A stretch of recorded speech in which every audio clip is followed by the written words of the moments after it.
राजीव नयन धरे धनुषायक भजत विपति भंजन सुखदायक मंगल भवन अवमंगल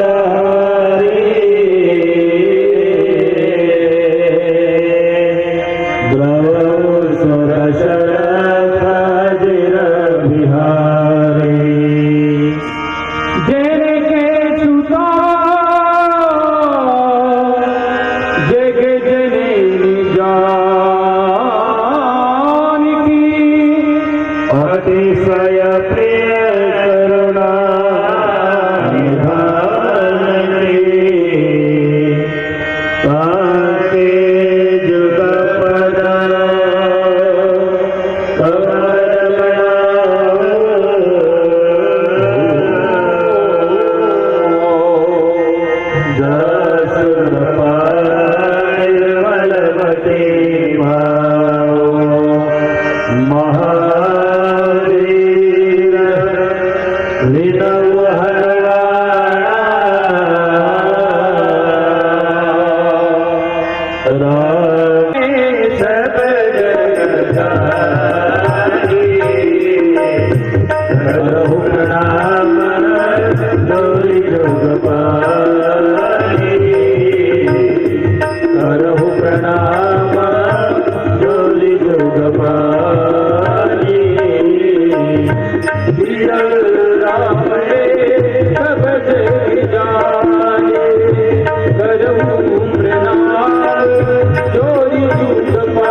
तनय संकट मंगल मूर्ति रूप राम लखन सीता सहित हृदय बसौ सुरभूप रामायण तुलसी कृते कहु कथा अनुसार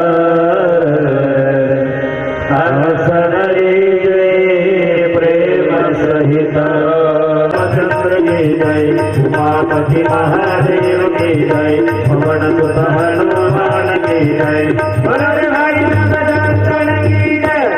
स्वस्ति श्री गणेशाय नमः श्री सरस्वते नमः श्री गुरुभ्यो नमः ओम नमो भगवते वासुदेवाय जानकी वल्लभो विजयते रामचरितमानसः वर्णानां रसानां चन्द्रसामपि मङ्गलाञ्जकर्तारौ वन्दे वाणी विनायकौ भवानी शंकरौ वन्दे श्रद्धा विश्वासरूपिणौ याभ्या विना न पश्यन्ति सीता साम्यश्रेष्ठम् वन्दे बोधमयमृत्यं गुरुं शङ्कररूपिणौ यमादितो हि वक्रोऽपि चन्द्र सर्वत्र वन्दते सीताराम गुणग्राम पुण्यारण्यविहारिणौ वन्दे विशुद्धविज्ञानौ कविवरकपीश्वरौ उद्भवस्मृति संहारकारिणीं क्लेशहारिणीं सर्वश्रेयस्करीं सीतां नतोऽहं रामवल्लभं वल्लभ यन्माया वशवर्ति विश्वमखिलं ब्रह्मादिदेवासुरा यस्मत्वादं सैव भाति सकलं रजो यथा ह्यर्भ्रमः यत्पादप्लवमेकमेव हि भवामोदे स्थितिर्षावतार वन्देऽहं तमशेषकारणपरं रामाग्निवेशं हरि नानापुराणनिगमागमसम्मतं यत् रामायणे निगदितं क्वचिदन्यतोऽपि स्वान्तसुखाय तुलसी रघुनाथगाथा भाषानिबन्धमतिमन्दिरमातनोति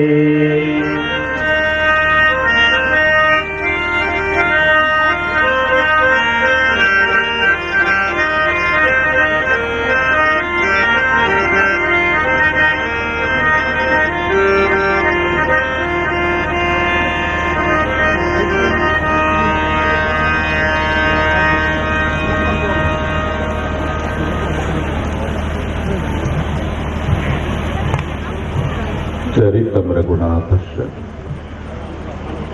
शतकोटि प्रविस्तरम् एकैकमक्षरं पुंसां महापातकनाशनम्।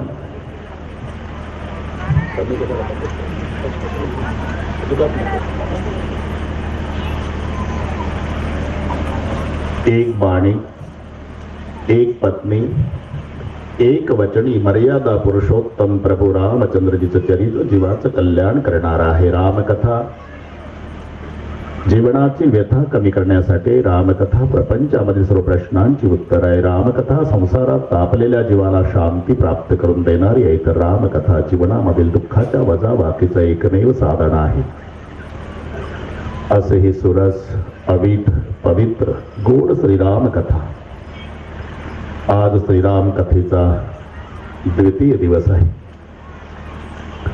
कालपासून तुम्ही आम्ही सर्व रामकथा चिंतन करण्याच्या संबंधाने एकत्रित आलेलो।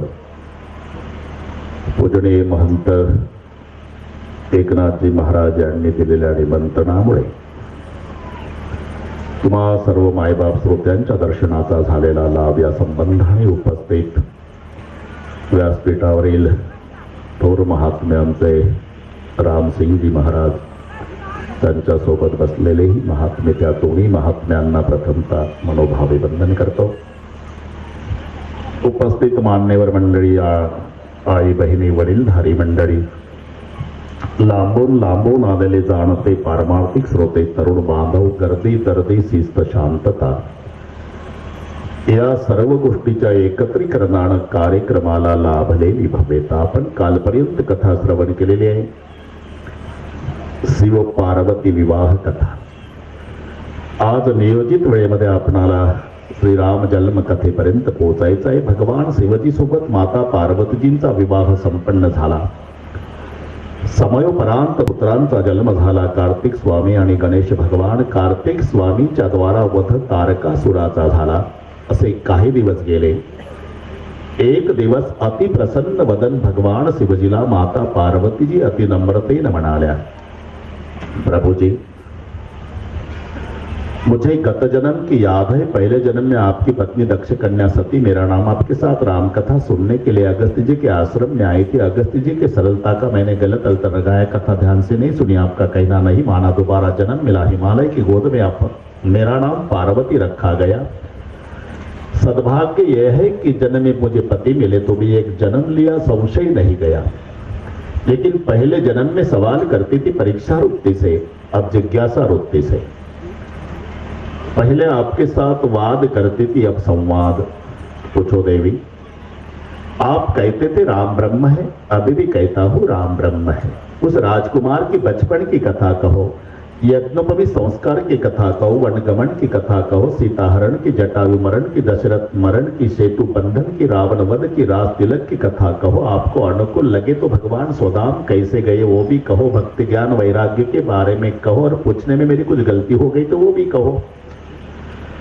शिवजी हंसने लगे, बोले भवानी तूने तो सवाल करते करते करते करते मुझे पूरा रामायण बता दिया है। धन्य धन्य गिरिराज कुमारी, तुम समान नहीं को उपकारी। पूछो रघुपति कथा प्रसंगा, सकल लोक जग पावनी गंगा। ही 4 ठिकाणी चाललेली कथा. प्रयाग क्षेत्रात नीलगिरी पर्वतावर, कैलास पर्वतावर आणि चित्रकूटावर. कैलास पर्वतावर कथा सांगतात भगवान शंकरची माता पार्वती आईला. नीलगिरी पर्वतावर कथा सांगतात काकभृशुंडी गरुडजीला. प्रयाग क्षेत्रात कथा सांगतात याज्ञवल्क्य भारद्वाजजीला. आणि चित्रकूटावर कथा सांगतायत संत गोस्वामी तुलसीदासजी स्वतःच्या मनाला. स्वांत सुखाय तुलसी रघुनाथ गाथा. याज्ञवल्क्यजी भारद्वाजजीला कथा सांगतायत. भारद्वाजजी कथा श्रवणात तल्लीन झालेले आहे. सर्वांगाचे कान करून कथा श्रवण करीत आहे भारद्वाजजी. इतके तल्लीन की याज्ञवल्क्यजीला भीती निर्माण झाली. मध्ये जर भारद्वाज म्हणावं तर श्रोत्याचं अनवधान होईल. कथा कशी ऐकायची? काही काही माणसं घाई कथेला येतात. इथं आल्यावर त्यांच्या लक्षात येतं की कुलूप लावलं पण वडून नाही पाहिलं.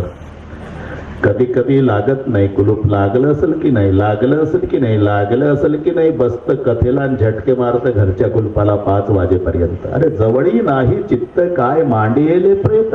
थोडे आहे चित्त सहाय्य झालिया. म्हणून चुकल्या पुत्राची वार्ता. आता इथे काही वारकरी मंडळी त्यांना अनुभव असेल. आषाढी यात्रेच्या वेळेला सून पंढरपूरला निघाली. तिच्या सोबत तिचं 5 वर्षाचं बाळ मागं लागलं. पण सासूनं विरोध केला. तू जाग पंढरीला, नेऊ नको नातवाला माझ्या. 11-12 लाख यात्रा असते म्हणता. ठरवल नातू. कमाल करताय सासूबाई, तुमचा नातू तर माझं बाळ अहो सांभाळून आणेल त्याला.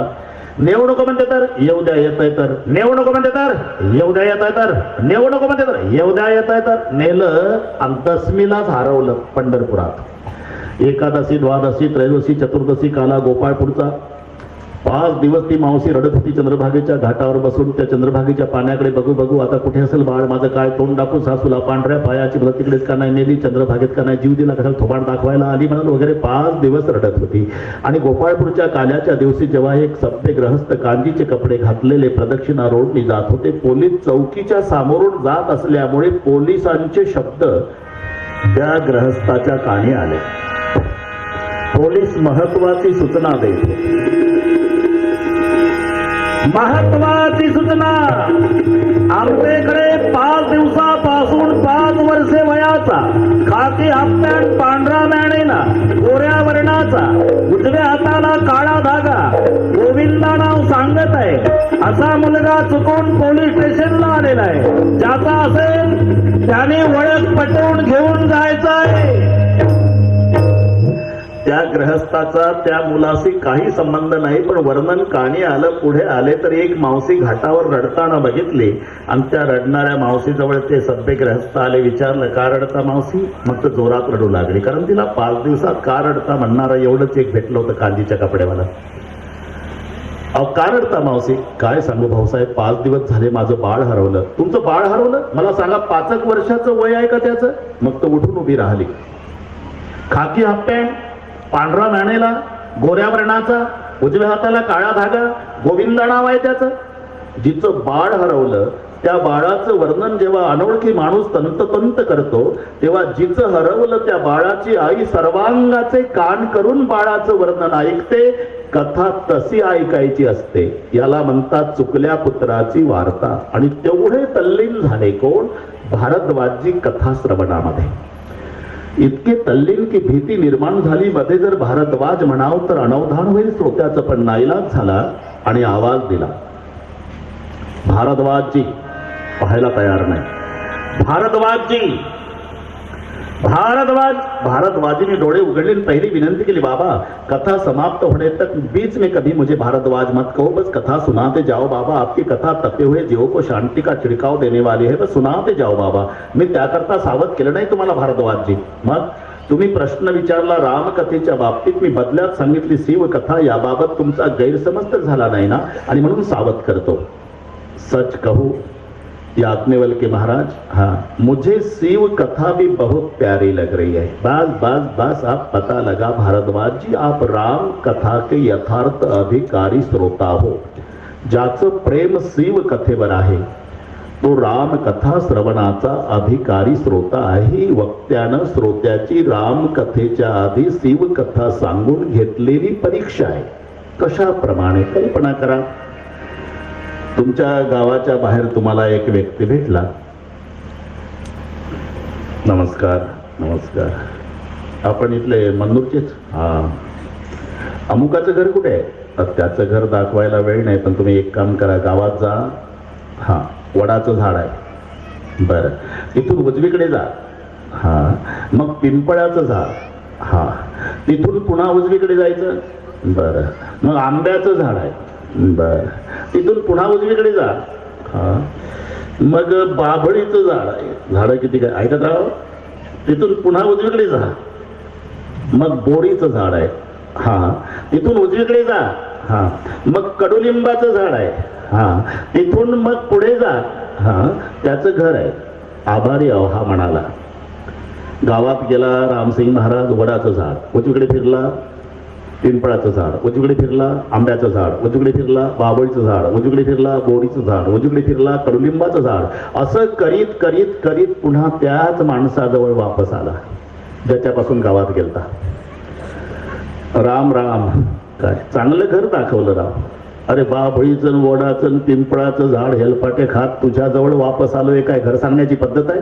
तो म्हणाला तसं नाही, मग मी तुझी परीक्षा घेतली, म्हणजे खरंच त्याच्या घरी जायचं का टाइमपास म्हणून विचारतो। आता तुझी तळमळ लक्षात आली, अरे हेच रोडच्या काठाचं सामोरचं त्याचं घर, ही जशी परीक्षा आहे तसं याज्ञवल्क्य म्हणतात, भारद्वाजजी खरंच तुमचं प्रेम रामायणावर आहे का करमणूक म्हणून विचारता, म्हणून मी तुमची राम कथेच्या आधी शिव कथा सांगून घेतलेली परीक्षा आहे। प्रथमय कैसी बचरित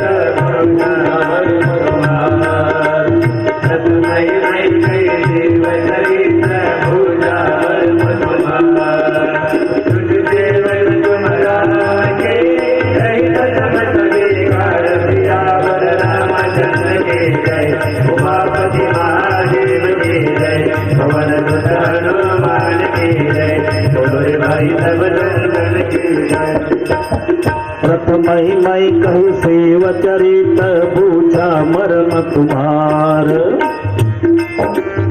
लेकिन अब पता लगा है भारद्वाज जी, सुत सेवक तुम राम के, रहित समस्त भिकार सियावर रामचंद्र की जय। अब पता लगा है कि आप राम कथा के यथार्थ अधिकारी श्रोता हो। शिव कथा हे राम कथेचं द्वार आहे। घरात रिघावे दाराची सोयी, भिंती सवे डोळी फोडू नये, म्हणून ज्याचं प्रेम शिव कथेवर आहे तो राम कथा श्रवणाचा यथार्थ अधिकारी श्रोता आहे।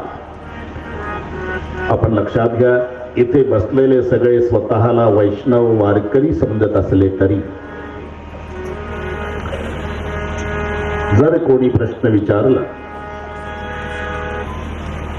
वारकरी संप्रदायाचे अध्वर्यू कोण, याचं उत्तर आहे भगवान शंकर।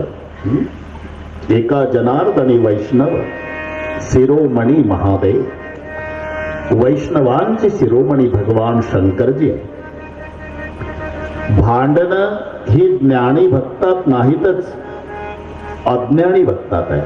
अजूनही केवढा वाद विकोपास गेलेला आहे, तुझा देव मोठा की आमचा देव मोठा। कट्टर वैष्णव आणि कट्टर शैव एवढं भांडण एकमेकाच्या देवाचं नाव घेत नाही। कट्टर वैष्णवांना जर हरभरे घ्यायचे असेल दुकानात, हरभरे, तर हरभरे म्हणत नाही, त्या धान्याला हात लावतं विष्णू भरे काय भाव म्हणतं, पण हरभरे नाही म्हणत, हर शब्द येतोय म्हणून। नवे सदरा जर शिवायचा असेल तर टेलर पुढे उभं राहतं, त्याला कापड दाखवतो आणि या कापडाला माझ्या मापाचा दोरा घाल म्हणतं। पण शिव नाही म्हणत, शिव शब्द येईल म्हणून त्यांच्यातच सोयरीक जुळली कुठली? मुलाचं मुलीचं तिकडे जुळलं, पप्पा मम्मीला नाईलाजानं हो म्हणावं लागलं, झालं लग्न. मुलगी ती नांदायला आली, मुलगी होती शैवाची, आली वैष्णवाच्या घरी. सरळ सांगतो, आडव्या भस्मवाल्याची मुलगी उभ्या चंदनवाल्याची सून झाली. लक्षात आलं तुमच्या? तिचा बाप आडव्या भस्मवाला, सासरा भेटला उभ्या चंदनवाला. सकाळी उठली बिचारी, सारवायला लागली आणि ते सुनचं सारवण उभ्या चंदनवाल्या सासऱ्यानं बघितल्या बरोबर सासरा रागावला. बरं का सुनबाई, तुझ्या बापाकडे चालतं ते आडवं, तुझा बाप आहे आडव्या भस्मवाला, आम्ही उभ्या चंदनवाले वैष्णव, इथे आडवं सारवायचं नाही. सुनता हादरली. पहिल्या दिवशी जर असा विरोध आहे सासऱ्याचं, जीवन कसं जगावं बिचारीनं? उभं उभं उभं उभं उभं असं ओबड धोबड सारवायला सुरुवात केली. सासरा प्रातर्विधीला गेला, तिकडनं आला सासरा, अंगणामध्ये दात घासायला बसला. सारवणाऱ्या सुनेनं सासऱ्याचं दात घासणं बघितलं आणि सारवण थांबूनच सून बाहेर आली. मंजनवालाच हात धरला सासऱ्याचा. थांबा मामाजी. का? वैष्णव आहात तुम्ही, मग खबरदार आडवे दात घासले तर. पुरा सासरा हादरला. सुनबाई तुला वाटल ते तू कर, मला वाटतं मला सरळ वाकड्या काय चालतो? अरे हरिहरा भेद नाही नका करू वाद, एक एकाचे हृदय गोडी साखरेच्या ठाई. अजूनही भगवान शंकर पंढरपूरची वारी करतात. आपल्याला दिसत नाही तो भाग जाऊ दे, पण वारीला जातात. कोण? महादेवजी पंढरपूरला. आणि आषाढीच्या वेळेला वारकऱ्याला काही सुचत नाही.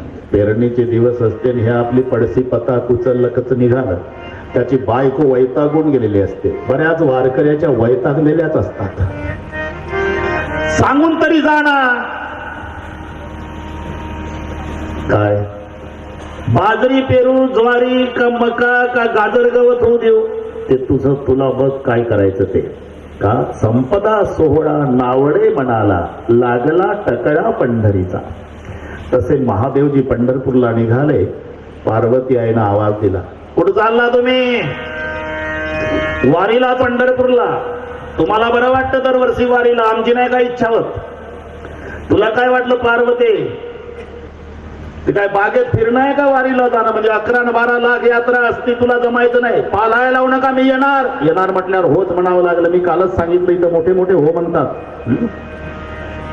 महादेवजीनं होकार दिला आणि महादेव पार्वती पंढरीला जातात हे चिरंजीवाला कळालं. कोण चिरंजीव? लंबोदर पीतांबर फणीवर वंदना, सरई सोंड वक्र कुंड त्रिनयना, गणपती बाप्पा. आणि गणपती बाप्पाने आवाज दिला, बाप्पा. तेव्हा नसेल हा शब्द, पण लावून घ्या. आता पप्पा थांबला आणि महादेवजी पार्वतीला म्हणाले, पार्वती आता केवढं अवघड प्रकरण झालं वारीचं. का? एवढ्या मोठ्या पोटाचं पोर एवढ्या वारकऱ्याच्या गर्दीत पंढरपुरात कसं फिरवायचं? आता लागला मागत घ्या सोबत पिंट्या. तुम्हाला काय पिंट्या वागवायचं आहे मला?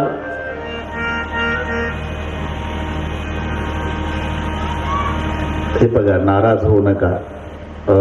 आता पायवारीचं कॅन्सल करा. मग आपली इंडिका काढा.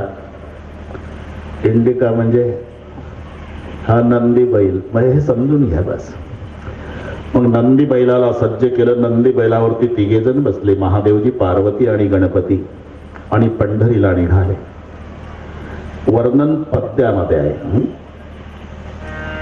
10 चरण जयाला चौपदी चालत आहे, नयन हे 11 ज्या पंचमुखास पाहे, खचित चिनवल वाटे अष्टकर्ण जयाला, पशु जरी म्हणू त्या ते 2 पुच्छ तयाला. 10 चरण जयाला चौपदी चालत आहे. पायांची बेरीज 10 आहे, पण चालतंय 4 पायाचं. महादेवाचे 2 पाय, पार्वतीचे 2 पाय, गणपतीचे 2 पाय, आणि नंदीचे 4 पाय. हिशोब तुम्हीच करा. 6 आणि 4 10. 10 चरण जयाला चौपदी चालत आहे. चालतंय 4 पायाचं, 3 जण बसलेले आहे. नयन हे 11, ज्या डोळ्यांची बेरीज 11 आहे. नंदीचे 2 डोळे, पार्वतीचे 2 डोळे, गणपतीचे 2 डोळे, गडातल्या सापाचे 2 डोळे आणि महादेवरावचे 3 डोळे. नयन हे 11, ज्या पंचमुखास पाहे. तोंड 5 आहे. एक नंदीचं, एक सापाचं, एक पार्वतीचं, एक गणपतीचं आणि एक महादेवाचं. खचितची नवल वाटे अष्ट कर्ण जयाला. कानांची बेरीज 8 आहे. नंदीचे 2 कान, गणपतीचे 2 कान, महादेवाचे 2 कान, पार्वतीचे 2 कान आणि सापाला नसतात कान म्हणून बेचौक 8. अष्टकर्ण जयाला. पशु जरी म्हणू त्या ते 2 पुच्छ तयाला. शब्द्या 2 आहे. एक सापाचं सेपूट आणि एक नंदीचं सेपूट. शब्द्या 2, कान 8, डोळे 11, तोंड 5, पाय 10. कशाचा मेळ बसत नाही. हे महादेवरावच्या वारीचं वर्णन. आणि ते चंद्रभागेच्या अलीकडे छोटं तळ लागतंय. तिथपर्यंत गेल्यानंतर दृष्टिक्षपात पंढरपूर आलं. पार्वती आईनं जेव्हा पंढरपुरातला तो वारकऱ्याचा सोहळा बघितला, 90 वर्षाचे म्हातारे वारकरी 22च्या जवानाला लाजवील असे नाचत. लोकदले नाभी लागली समाधी, मोड जन नर नारी लोकारे. पंडित ज्ञानी योगी महामानभाव एकच सिद्ध साधकारे. नाचती अनंत कल्लोळी पवित्र गाणे ना बावळी रे. तो सोहळा बघितला आणि पार्वती आईनं सांगितलं, तुमचा विठोबा तुमचे वारकरी आपली नाही हिंमत एवढ्या गर्दीत आत यायची. आता आलीच आहे तर मग थांब तळ्यावर. पार्वती आईला तळ्यावर थांबवलं. तिथून पुढे भगवान शंकरजी नंदीवरती विराजमान गणपतीला घेऊन चंद्रभागेच्या वाळवंटातून दर्शन बारी मंडप दर्शन बारीचा म्हणजे महाद्वाराकडे जाताना विरुद्ध बाजूला उजव्या भागाला हनुमंताचं मंदिर. तिथपर्यंत आल्यावर वारकऱ्याने अडवलं. कुठला वारकरी आहे तुम्ही? माणसाला चालता येत नाही गर्दीत बैल घुसवला, वारकरी मारायला आला का तुम्ही? महादेव म्हणाले, नंदी वारकऱ्यानं जर उलट्या पताका केल्या तर तुझं माझं काही खरं नाही. मग तू आता इथं हनुमंता पुढे थांब, नाही तर मारुतीच्या देवळापुढे नंदी असण्याचं कारण नाही. हे वारी करतात महादेवजी याची साक्ष आहे. तळावर पार्वती आईला थांबवलं, हनुमंता पुढे त्या नंदीला थांबवलं. तिथून गणपतीला घेऊन महादेवजी नामदेव पायरीच्या वर पायऱ्या चढून महाद्वारात आले. घमाघूम झाले. गणपती, काय बाबा थकलो वाळा, मग आता तू या कोनाड्यात बैस. आपण महाद्वारात गेलं की डावीकडे लक्ष द्या, तुम्हाला मूर्ती दिसेल अजूनही गणपतीची कोनाड्यामध्ये, महाद्वारातल्या डाव्या भागाला. म्हणजे 3 ठिकाणी 3.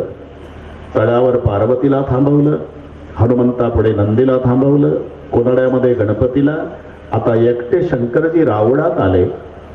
कमरेवर हात ठेवून उभा असलेला पंढरी राजा त्यांनी बघितलं, कैलासपती भगवान शंकर आलेले आहे. एवढा आनंद महिमा वर्णिता महेशू तेने मस्तकी वंदिला. अजून लिंग प्रतिमा पांडुरंगाच्या डोक्यावर आहे. आणि म्हणून एका जनार्दनी वैष्णव शिरोमणी महादेव, वैष्णवांचे शिरोमणी भगवान शंकर आहे. आपण ज्याच्यासाठी भांडतायत, माझा देव मोठा का तुझा देव मोठा, त्यांचं एवढं प्रेम एकमेकावर आहे. तुम्हाला काकडा माहिती आहे, काकड्यातलं एक प्रमाण डोळा पुढे आला. रंभाधिक नाचती उभ्या जोडोनी हात, त्रिशूळ डमरू घेऊन आला गिरजेचा कांत. भगवान शंकरजी पांडुरंगाच्या दर्शनासाठी बारीला उभेल यांची चालली भांडणं. तुझा महादेव मोठा का आमचा पांडुरंग मोठा? अरे त्यांचं केवढं प्रेम आहे. एक एकाचे हृदय गोडी साखरेच्या ठाई. तुम्ही अजूनही पहा, शंकराचे भक्त भस्म लावतात आणि हे रामाचे भक्त 3 रेषेचं गंध लावतात. लांबून बघितलं तर हे 3 रेषेचं गंध त्रिशूळासारखं दिसतं आणि शंकराच्या भक्ताच्या कपाळावरचं भस्म बरोबर धनुष्यासारखं दिसतं. थोडस घरी गेल्यावर डोकं चालवा. गेल्यावर शंकराच्या भक्ताने धनुष्य स्वीकारला, रामाच्या भक्ताने त्रिशूळ स्वीकारला. एवढं एकमेकाचं यांची चालली भांडणं. तुझा मोठा देव का माझा मोठा देव? अरे एक एकाचे हृदय गोडी साखरेच्या ठाई. हरिहरा भेद नाही नका करू वाद.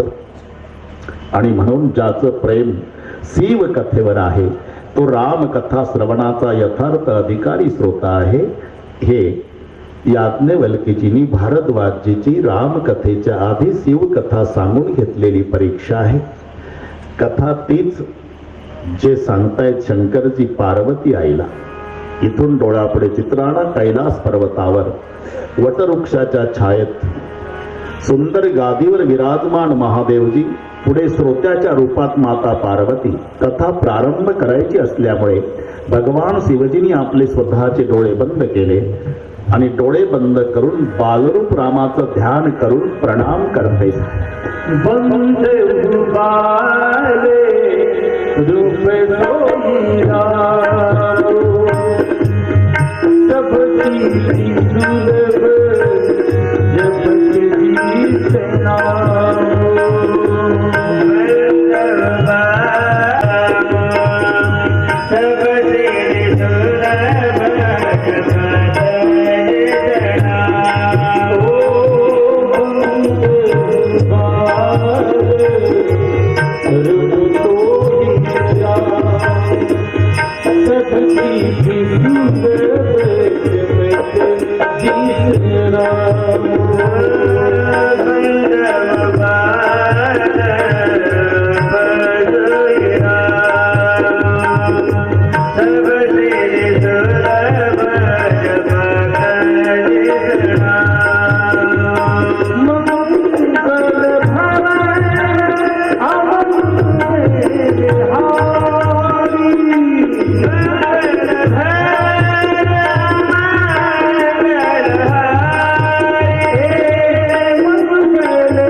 मंगल भवन का मतलब है मंगल का धाम. अमंगलहारी, अमंगल का हरण करने वाला.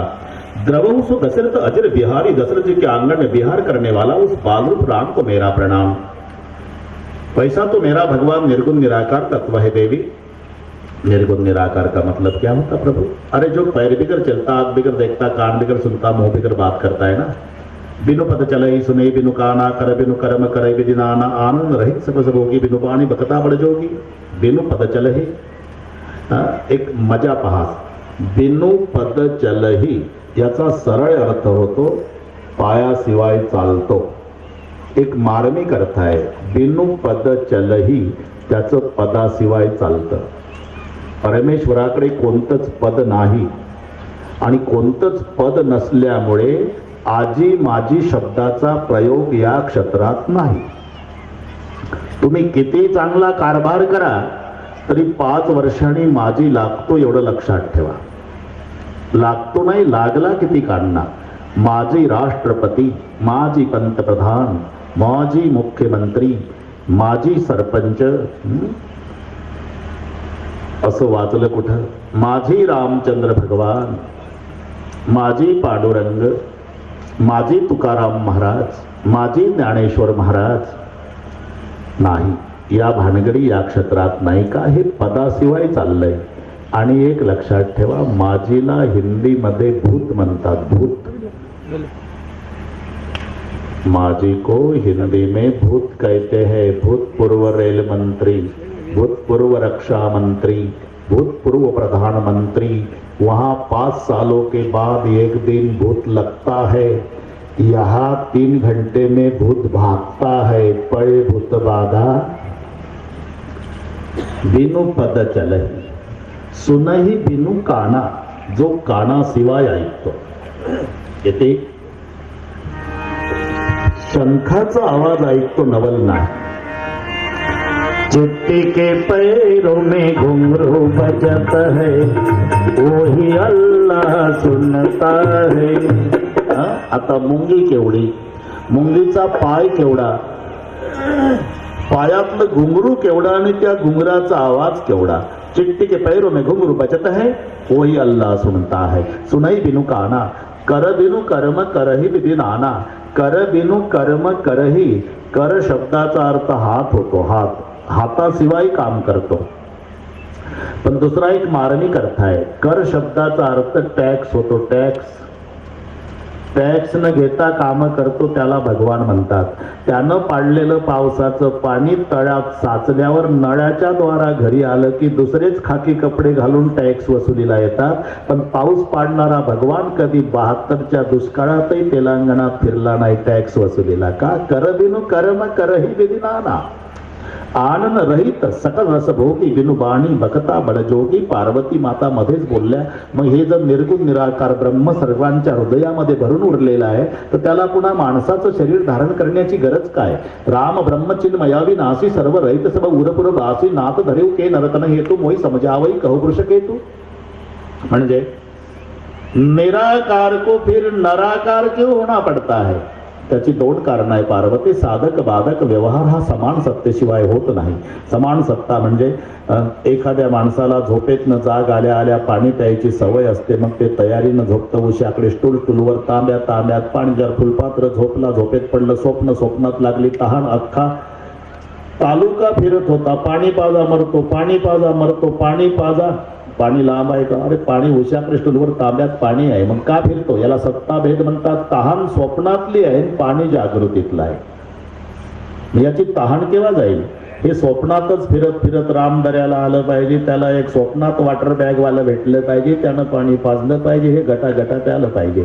स्वप्नातली तहान, स्वप्नातलं पाणी, जागृतीतलं तहान तर मग उशाकडचं पाणी. तसं रावणासारखा दुर्जन व्यावहारिक सत्तेत पार्वती, माझा परमात्मा पारमार्थिक सत्तेत. मग पारमार्थिक सत्तेतल्या परमेश्वराला व्यावहारिक सत्तेतला रावण मारण्यासाठी त्या सत्तेतून या सत्तेत यावं लागलं. म्हणजे निराकाराला नराकार व्हावं लागलं. एक कारण. आणि दुसरं महत्वाचं कारण आहे, ज्या ज्या वेळेला धर्माची हानी होत असते, जगी जगी होली धर्म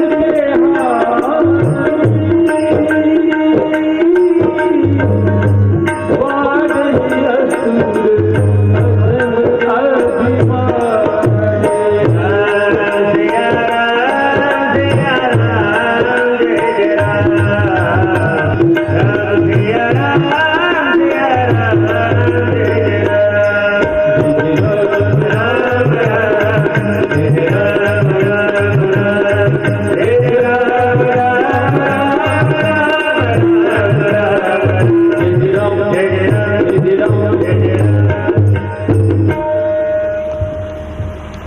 जब जब होई धर्म की हानि, बाड़ई असुर अधम अभिमानी. करई अनिति जाय नहीं बरणी, सीत ही विप्रधेनु सुरधरणी. तबत्युत्थानम धर्मस्य तदात्मानं सृजाम्यहं परित्राणाय साधूनां विनाशाय च दुष्कृतां धर्म संस्थापनार्थाय संभवामि युगे युगे. धर्म संस्थापनार्थाय अहम युगे युगे संभवामि.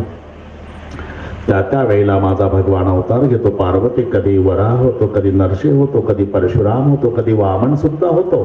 पार्वती माता मध्येच बोललं, हे बघा पालाय लावू नका. मुद्द्याचं बोला.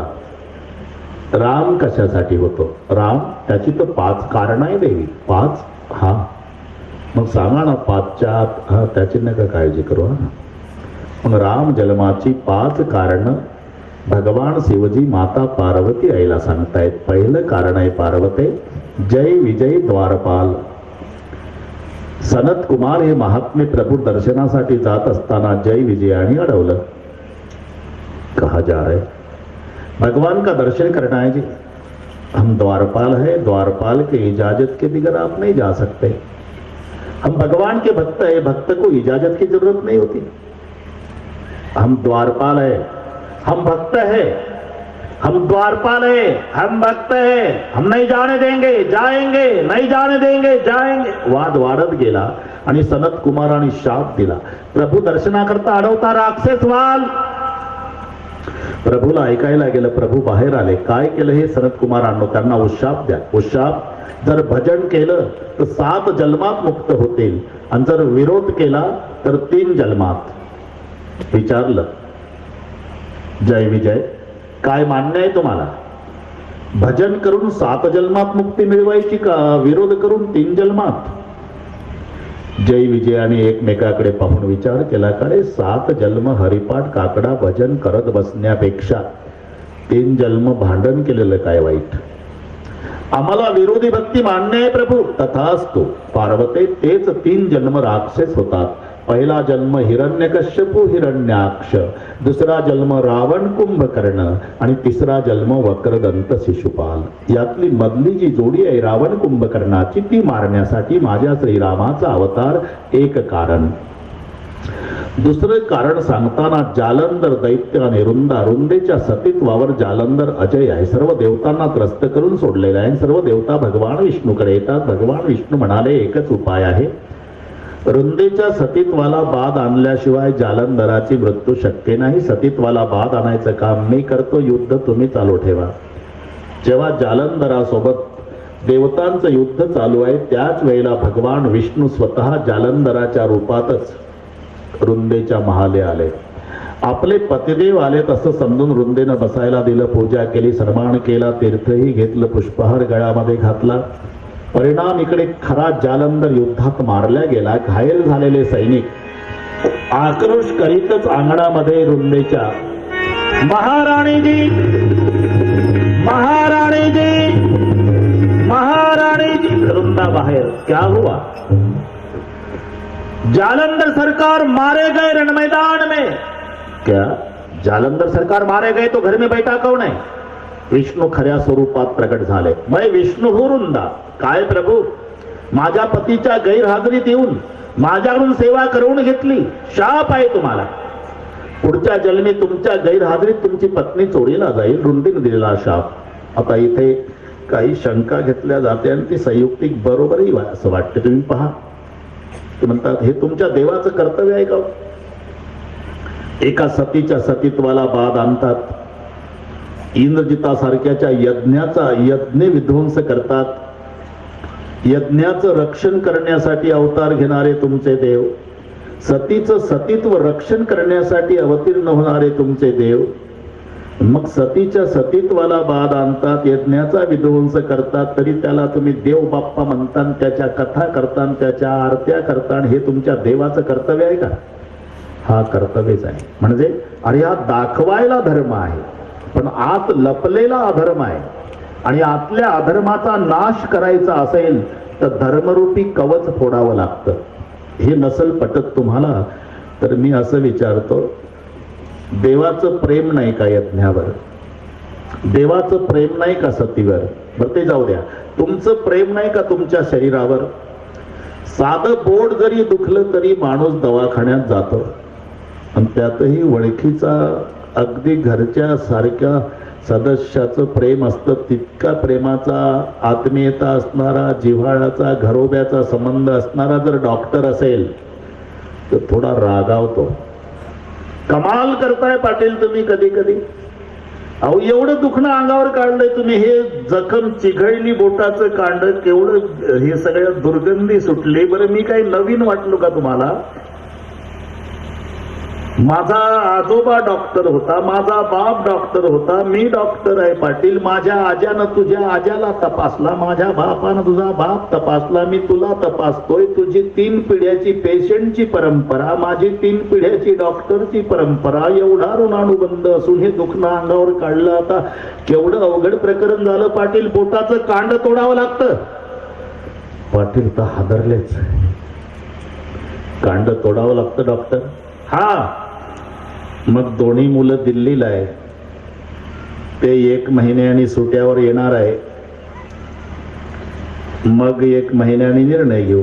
1 महिन्याने मनगट तोडावं लागल पाटील, मनगट.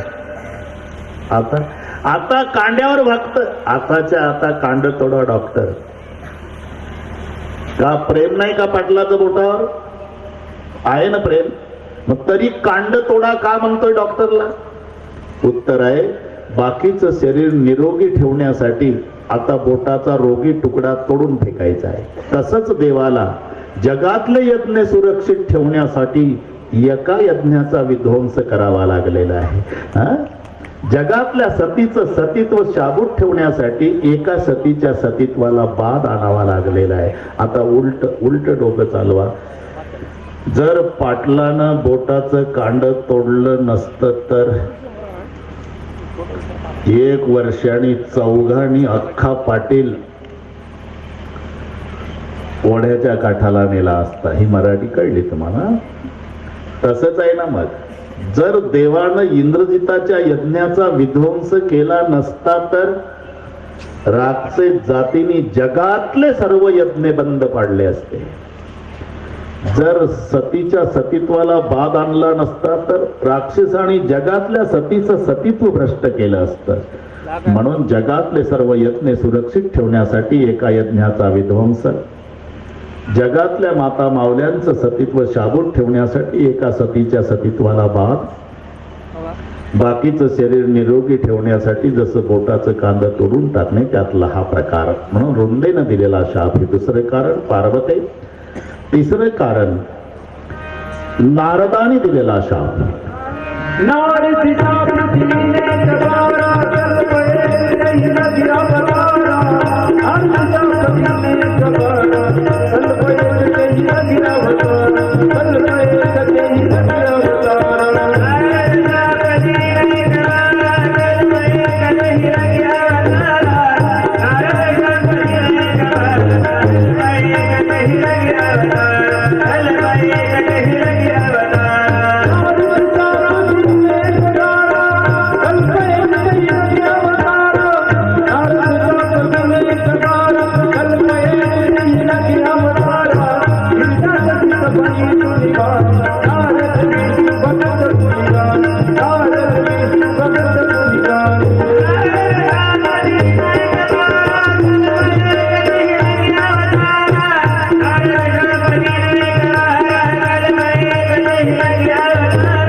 नारदाने दिलेला शाप.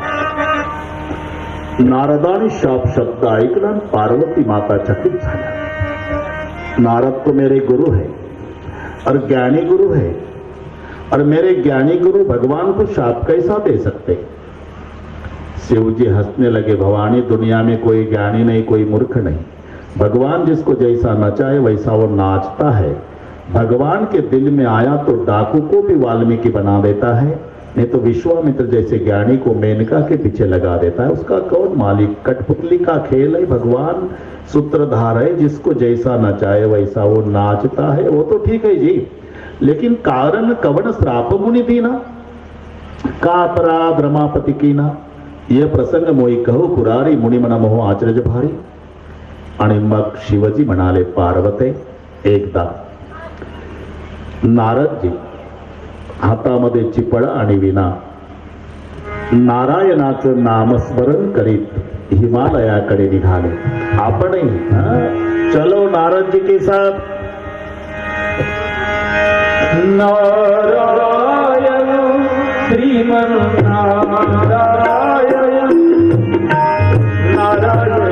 नारायण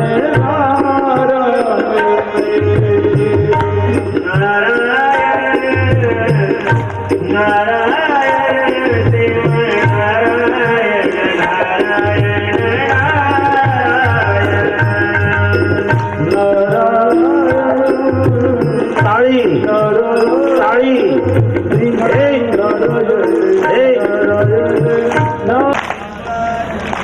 जमतंय, लाजू नका बरोबर जमतंय. नारायण नारायण श्री नारायण नारायण नारायण श्रीमन्नारायण नारायण हा नारायण नारायण श्रीमन्नारायण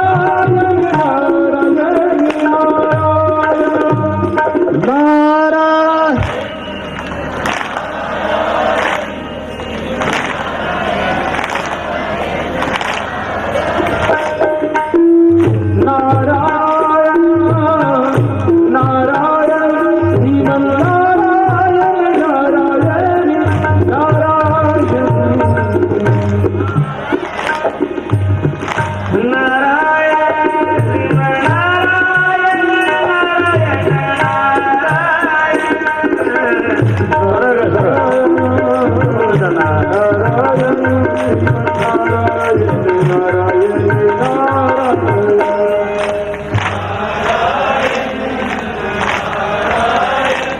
श्रीमन्नारायण हा बरोबर आहे.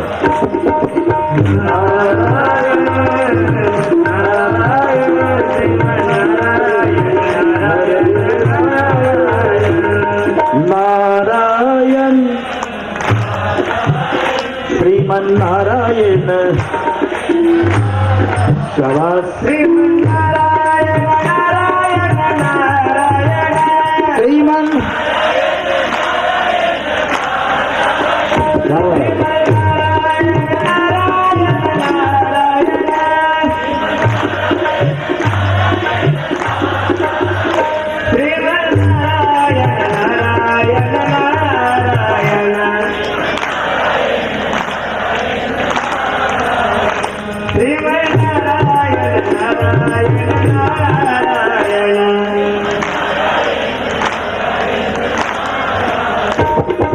श्रीमन्नारायण नारायण श्रीमन्नारायण नारायण नारायण श्रीमन्नारायण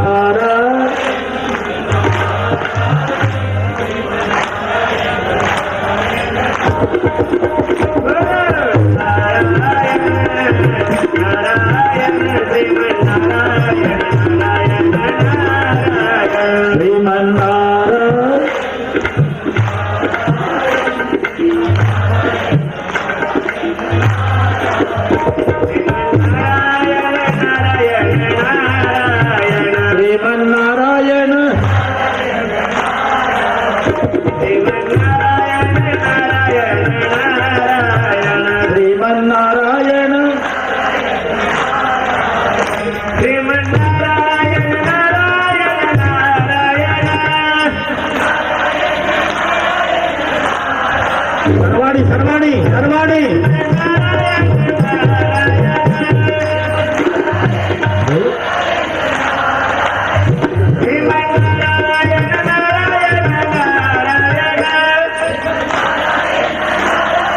शाबाश शाबाश.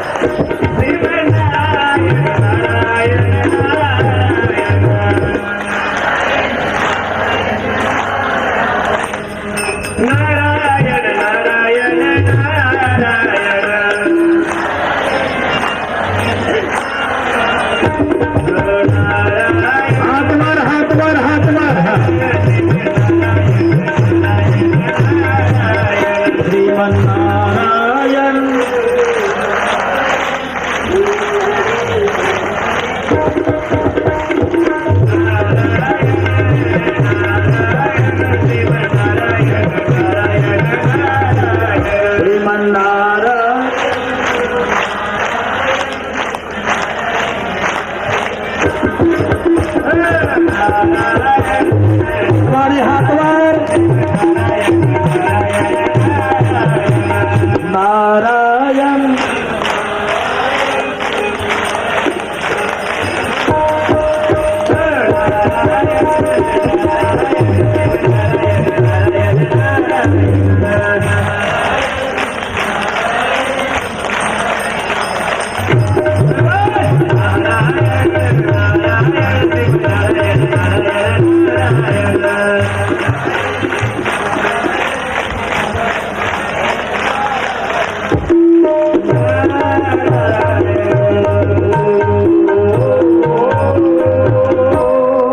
हातामध्ये चिपळा आणि विना नारदजी नारायणाचं नामस्मरण करीत पार्वती हिमालयाच्या गुहेत जातात. हिमगिरी गुहा एकती पावणी वह समीप सुरसरी सुहावणी आश्रम पर्वत पुनित सुहावा देख देवर्षी मनाती भावा निरखी शैल सरी विपिन विभागा भयव रमापती पदानुरागा सुमृत हरी साप गती बाधी सहज विमल मन लागी समाधी.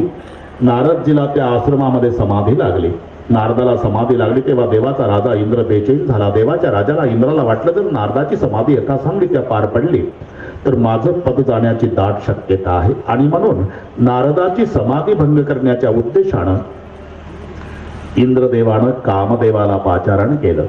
कामदेवानं खूप प्रयत्न नारदाच्या समाधी भंग करण्याचे केले पण कामदेव हरला. नारदाचा विजय झाला. काम कला कछु मुनीन व्यापी.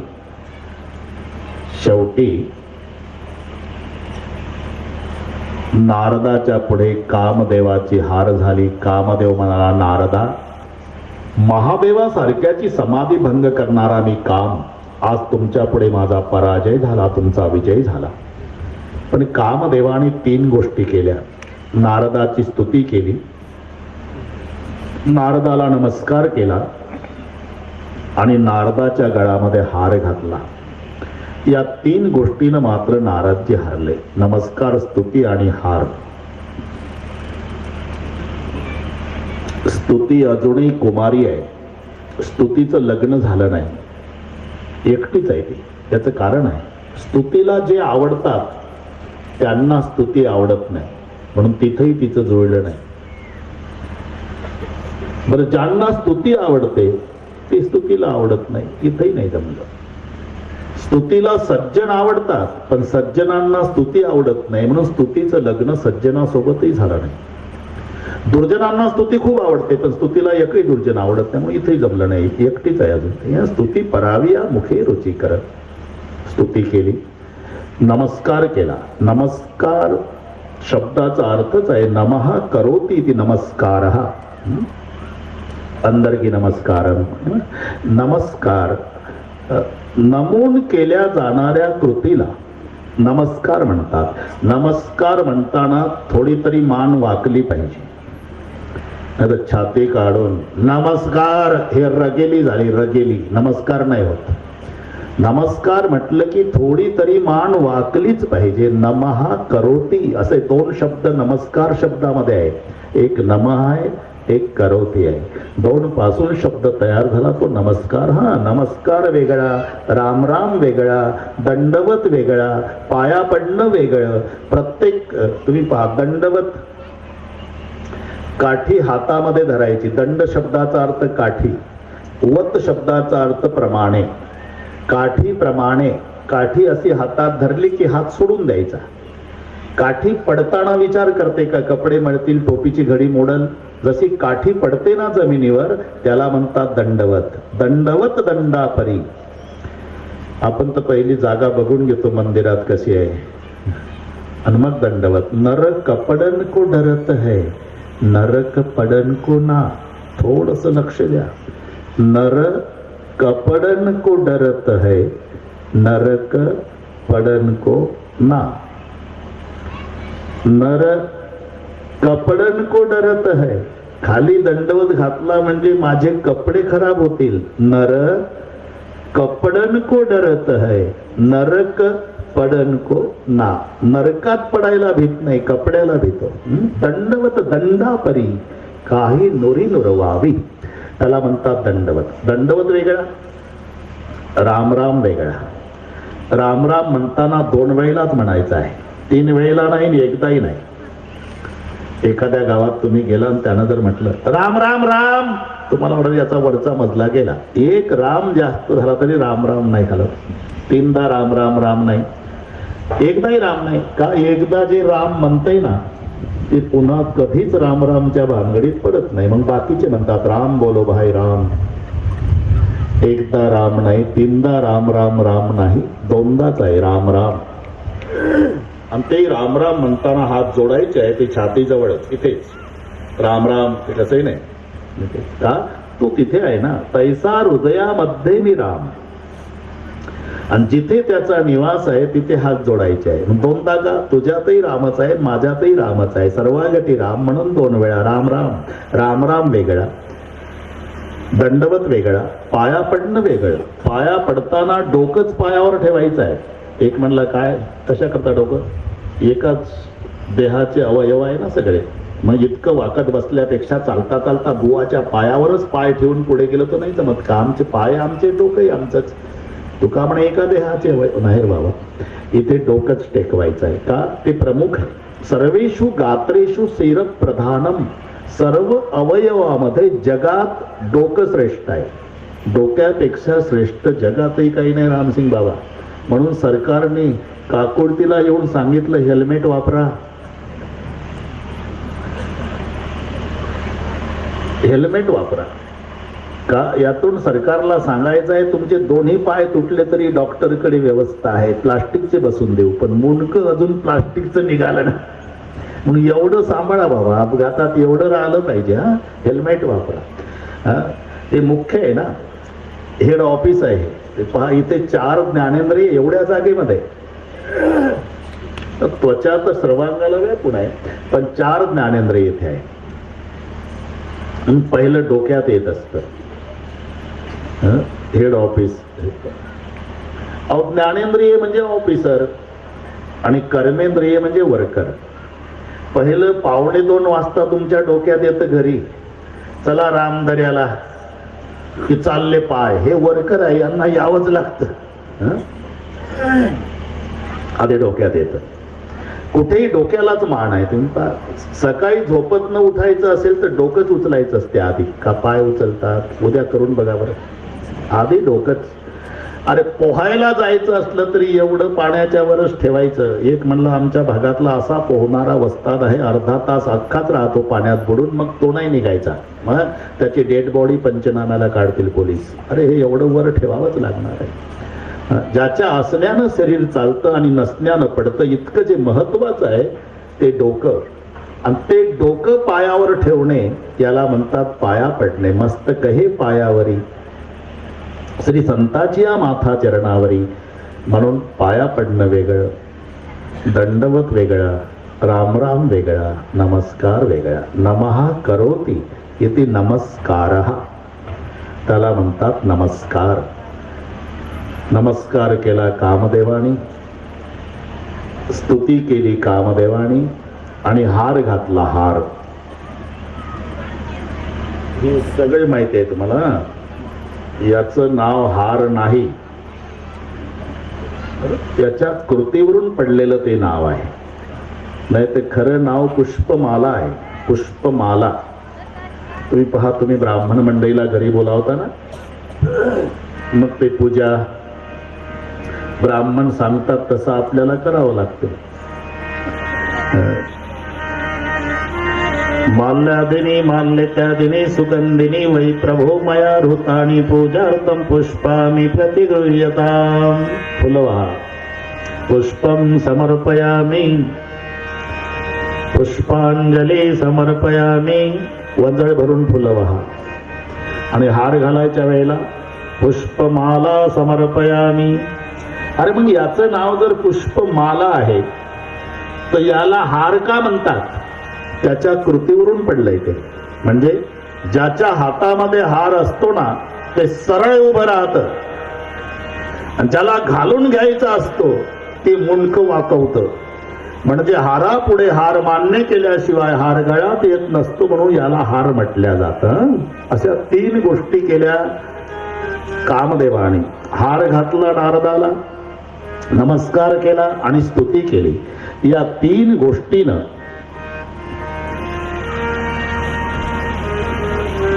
नारद हरले. नारदाला अहंकार झाला आणि नारद अहंकाराने सांगत सुटले, पठ्ठ्यानं काम जिंकला, पठ्ठ्यानं काम जिंकला. पठ्ठ्यानं ब्रह्मदेवाकडे गेले, तिथेही सांगितलं मी काम जिंकला. ब्रह्मदेव म्हणाले मला सांगितलं ठीक आहे, पण महादेवाला सांगू नका. आता सांगू नका म्हटलं की सांगावंसंच वाटतं. आणि नारदाने विचार केला, बरोबर आहे, महादेवाला हरवलं ना कामानं, म्हणून त्याचा अपमान वाटत असेल, म्हणून म्हणतोय मला सांगू नका. म्हणून नारदजी महादेवाकडे गेले. आइए बहुत सालों के बाद कृपा की बाबा कहाँ थे? बोले हिमालय की गुहा में बैठा था, समाधि लग गई थी, समाधि भंग करने के लिए कामदेव आया, तो कामदेव को मैंने हराया. महादेवजी मनात हसू लागले. तरी हे कुठं कुठं जातंय म्हणून 2 शिवगण पाळत वरती ठेवले. तिथून नारदजी भगवान विष्णूकडे येतात. तिथेही कामदेवानी कशी कशी कामदेवाची फजित केली, कामदेवाला कसं हरवलं याचंच विवेचन केलं. विष्णू भगवान मनात म्हणतात, आपला बुवा बिघडला, पूर्वी मस्त रामायण सांगत होता, आता कामाचं सांगत सुटला, याला वेळी सावध केलेला बरा. म्हणून ज्या जंगलातून जातायत नारदजी, तिथे एक मायावी नगर तयार केलं भगवंताने. शतयोजन विस्तार, 400 कोसाचं नगर. त्या नगराचे राजे सिलंदी आणि आपलीच कन्या विश्वमोहिनी नामक कन्येच्या रूपात आपलीच माया, तिचं लग्न. देशोदेशीचे राजकुमार आलेले. त्या जंगलातून जातायत नारदाने ते सुंदर राजकुमार बघितले आणि विचारलं, इतने राजकुमार इकट्ठा आने का कारण क्या है? अजय सिलंदी राजा की कन्या है ना जो विश्वमोहिनी, उसका स्वयंवर, उसके लिए हम आए हैं. आणि मग नारदजी आत येतात. राजा सिलंदीनं सन्मान केला, बसायला दिलं, पूजा केली आणि आपल्या कन्येला विश्वमोहिनीला समोर आणून बसवून सांगितलं, बाबा ही माझी कन्या विश्वमोहिनी, हिचं लग्न आहे, तेव्हा हिचं भविष्य सांगा बाबा. नारदाने विश्वमोहिनीच्या मुखाकडे पाहायला सुरुवात केली. जे पागल झाले. प्रभूची माया आहे ती, विश्वाला मोहून टाकण्याची ताकद जिच्यात आहे ती विश्वमोहिनी. इतके मोहित झाले, इतके मोहित झाले, मनात म्हणतात, बापरे एवढं सौंदर्य जगात आहे, हे जर आधी कळलं असतं, तुम्ही कालच्या पेपरला दिलं नसतं पठ्ठ्यानं काम जिंकलाय म्हणून. आता काय केलं म्हणजे ही पत्नी रूपात मला प्राप्त होईल. सारखे तोंडाकडे बघू लागले. शेवटी बापाला म्हणावं लागलं, तोंड काय पाहता बुवा, भविष्य बघायला सांगितलं तुम्हाला, हात बघा ना हात. मग बळेच लक्ष हातावर दिलं. नारदानी भविष्य उलट वाचलं. भविष्य असं होतं, 14 ब्रह्मांडाचा मालक, हिला पती मिळणार. नारदाने आपलं स्वतंत्र डोकं वापरलं आणि भविष्य असं सांगितलं, ही ज्याला माळ घालणार तो 14 ब्रह्मांडाचा मालक होणार. मग स्वयंवर बघून जा ना बाबाजी. बोले समय नाही मेरे पास. आणि नारदजी निघाले. विचार करतात, काय केलं म्हणजे पत्नी रूपात ती मला प्राप्त होईल. आणि नारदाच्या लक्षात आलं, कारण प्रत्येकाच्या आवडीचे विषय ठरलेले असतात. लग्नामध्ये इतके असले तरी सर्वांची आवड एक नाही. मुलीला विचारा, ती म्हणते मुलगा रूपवान असावा. मुलीच्या आईला विचारा, जावाई धनवान असावा. मुलीच्या बापाला विचारा, ते म्हणते शिकलेला असावा. मुलीच्या भावाला विचारा, ते म्हणतात कुलवान असावा. अक्षदा टाकणाऱ्या पाहुणे मंडळीला विचारा, ते म्हणतात तिकडे डांबरी मेनकापड का असे ना जावाई, पण जेवणाचा बेत चांगला असावा. प्रत्येकाच्या आवडी. कन्या वरयते रूपम माता वित्तम पिता सुतम बांधवा कुलमिच्छन्ति मिष्टान मित्रे जनाः. म्हणून नारदानं ठरवलं, हरिसन मागो सुंदरताई, आता देवाला सौंदर्य मागूया. म्हणून नारदजी अरण्यामध्ये येतात. प्रभूची प्रार्थना केली. प्रभू प्रसन्न झाले. क्या चाहिए? बस सुंदर बना दो भगवान. तथास्तु असं म्हणून देव अंतर्धान पावले. सगळे नारद सुंदर झाले, रामसिंग बाबा, पण तोंडात बंदर, बाकी सुंदर. आता स्वतःच तोंड स्वतःला दिसेना, पण स्वतःकडे बघत होते तेव्हा सोन्यासारखी कांती चकाकत होती. नारदाला वाटायचं बस नंबर तो मेरा ही लगने वाला है, मेरे से सुंदर है कौन. म्हणून नारदजी दुसऱ्या दिवशी सोयर मंडपातल्या पहिल्या लाईन मध्ये 2 शिवगण राजकुमार रूपात बसलेले होते. मधलं एक आसन खाली, त्या आसनावरती नारदजी येऊन बसले. सर्वांचं लक्ष नारदाकडे. नारदाला वाटायचं सर्वात देखना मी असल्यामुळे लोक माझ्याकडे पाहतात. पण लोक विचार करायचे, एवढं देखणं लेका तोंडात कसं फेल गेलं रे. कारण तोंडात बंदर होते नारदजी. हे दोन शिवगण होते का नाही, राजकुमारच्या रूपात बसलेले. नारदाला ऐकू जाईल अशी चर्चा दोघं पाठीमागे एकमेकाकडे करून. खरे आता कसं, आतापर्यंत वाटायचं तुझं नाही तर माझा नंबर लागेल, पण हे देखणं येऊन बसलं ना आपल्यात, दोघांचे डिपॉझिट जप्त. नारदाची छाती फुगत चालली, पुरे पेंडॉल में मेरी चर्चा चल रही. इकडचा तिकडच्याला म्हणतो एक विचारू का रे, काय हे जर एवढं देखणं आहे तर याची मम्मी किती देखणी असेल. एवढ्या धवल फुलाची माला घेऊन विश्वमोहिनी सखी समवेत आली आणि तिनं पहिल्या लाईन मधल्या नारदाला बघितल्याबरोबर मारी कटे भजन भजन करते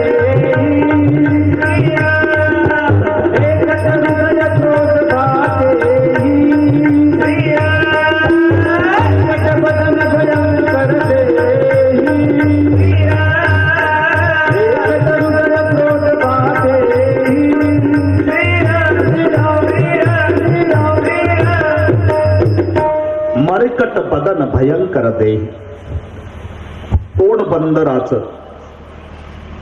सखी मेरे पिताजी को बुला, उनको कहो कि पहले लाइन में जो अपशकुन बैठा उसको धक्के मारकर निकाल दो मंडप के बाहर. पूर्ण लाईन दिली सोडून. लाईन का सोडली, विश्वमोहिनी माया आहे, नारद संत आहे. बाबा मायेचं सर्वावर चालतंय, संतावर नाही चालत. तुका म्हणे मायाण होय दासी लागे पाया, ज्ञानदेव म्हणता माया गेली समूळ विलया. संतावरच नाही, संताच्या संगतीमध्ये जेवढे आहे तेवढ्यावरही मायेचा प्रभाव नाही पडत, म्हणून पूर्ण लाईन दिली सोडून. दुसरी लाईन, तिसरी लाईन, चौथी लाईन, शेवटच्या लाईन पर्यंत नारदजी तर उंच टाचा करून उभे राहून बघू लागले. हे दोन शिव, बसा बाबा, बाबा खाली बसा. नाही तिकडे का गेली रे, मध्ये कोणी आडवा आलं का रे, मला नीट बघितलं नाही का रे, बाबा बसा. वो पूरा चक्कर लगा के आपके पास आएगी. बाबा पूरे पेंडाल में आपके सिवा सुंदर है कौन, बाबा सत्यमेव जयते, बाबा धीरज रखो, बाबा हिम्मत का धीरज का फल मीठा होता है, बाबा हिम्मत रखो, बाबा आपके पास आएगी. बाबा बाबा उभे राहू राहू पाहू लागले. शेवटच्या लाईन मध्ये शेवटच्या आसनावर स्वतः भगवान राजकुमार रूपात बसलेले होते. त्यांच्या गळ्यामध्ये पुष्पमाला अर्पण केली आणि प्रभूतीला घेऊन जात. दुल्हन ले गए लक्ष्मी राजा, दुल्हन ले गए लक्ष्मी राजा, लक्ष्मी राजा, दुल्हन ले गए लक्ष्मी राजा, दुल्हन ले गए लक्ष्मी राजा, दुल्हन ले गए लक्ष्मी राजा, दुल्हन ले गए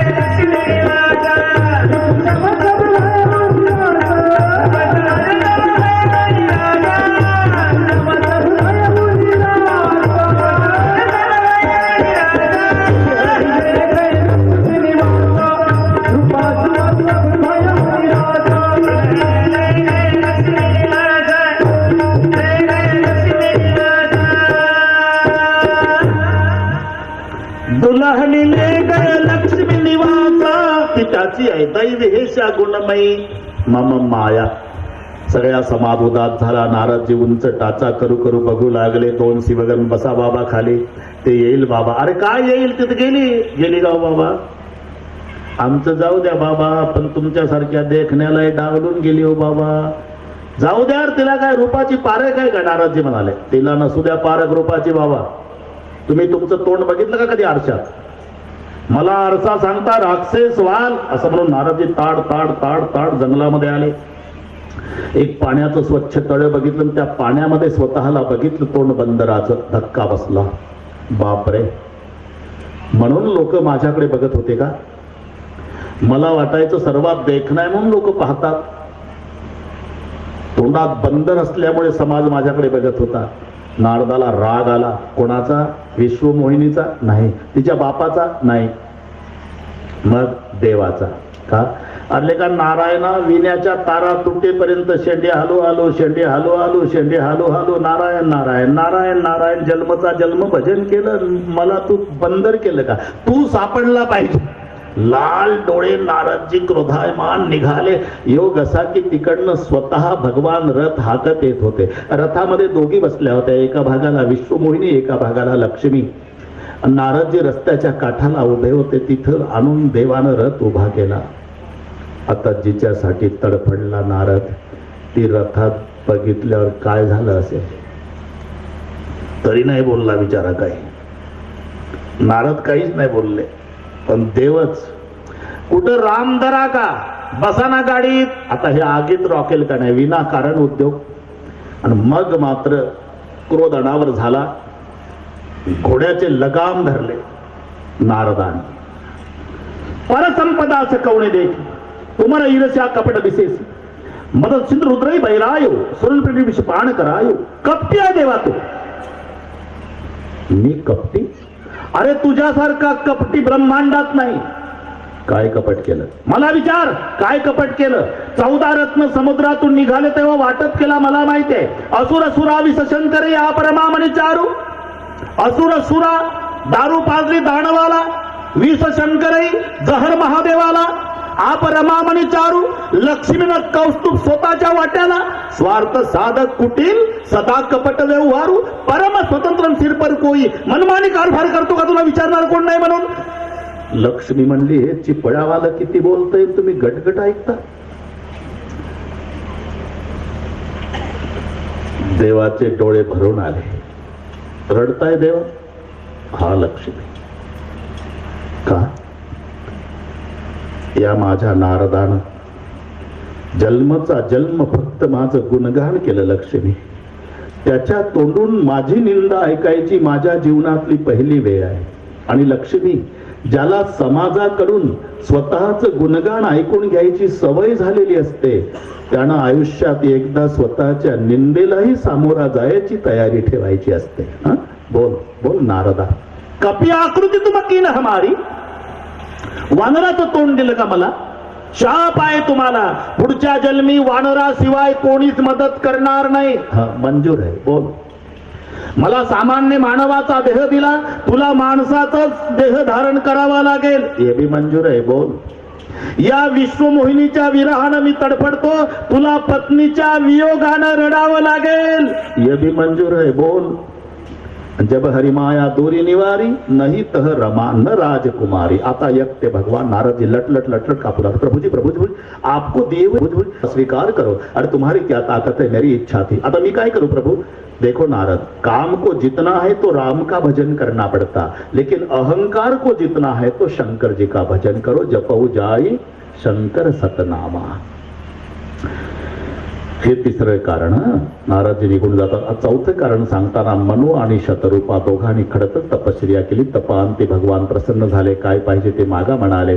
तेव्हा मनु शतरूपा दोघंही म्हणाले, पुढच्या जन्मी आम्ही पती पत्नी व्हावं. तथास्तु. तेच दशरथ कौसल्या होतात. अजून काय पाहिजे? तुमच्यासारखा पुत्र आमच्या पोटी जन्माला यावा. भगवंत म्हणाले, माझ्यासारखं कुठून आणू? मीच तुमच्या पोटी जन्माला येईल. मग मनु राजाकडे बघितलं. तुमची काय इच्छा आहे बाबा? तुम्ही माझ्या पोटी जन्म घ्याल प्रभू? हा, मग एक इच्छा आहे. बोला ना. त्या पुत्राच्या वियोगानं तडफडू तडफडू तडफडू तडफडू माझा प्राण जावा. ही मागणी आताची आहे, जो दशरथ वियोगे मेला. लक्षात घ्या. आणि मग शतरूपा राणीकडे बघितलं. आपकी क्या इच्छा है माँ? आपने दिए हुए वचन सच हो गए प्रभु? हाँ माँ, मैं अभी से आपको माँ कहता हूँ तो बेटा बन के आऊंगा. मैं एक वचनी हूँ माँ. वचन बदलता नहीं, वचन निभाता हूँ. एक वचनी. नाही तर कोर्टात केस चालू होती.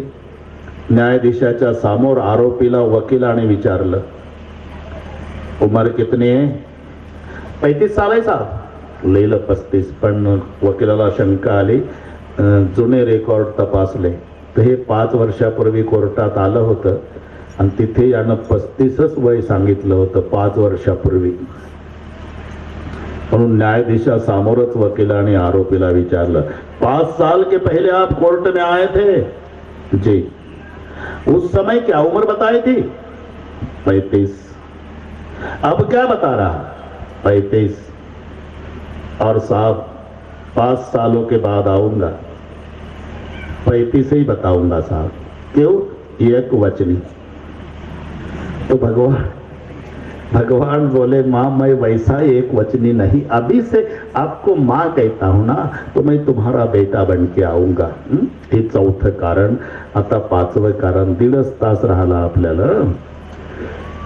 बरोबर वेळेत होईल सगळे बरं का मुंडे, काळजी करू नका, वेळेत होईल. 5वं कारण. कैकई देशाचा राजा, त्या राजाचं नाव सत्यकेतू आणि त्या सत्यकेतू राजाला 2 मुलं. एकाचं नाव होतं प्रतापभानू, एकाचं नाव अरिमर्दन. एक धर्मरुची नावाचा प्रधान आहे. प्रतापभानूच्या स्वाधीन राज्य दिलं आणि सत्यकेतू हरिचिंतन करू लागला. प्रतापभानूनं स्वसामर्थ्यानं सगळ्या राजांना जिंकलं. स्वतः चक्रवर्ती राजा झाला. काही राजे प्रतापभानूला शरण आले, काही जंगलामध्ये झोपड्या करून साधूच्या वेशात राहू लागले. एक दिवस प्रतापभानूला शिकार करण्याची इच्छा झाली म्हणून काही सैनिकासह घोड्यावर स्वार होऊन प्रतापभानू शिकार करण्यासाठी अरण्यात गेला. वाट चुकला. राजा एकीकडे गेला,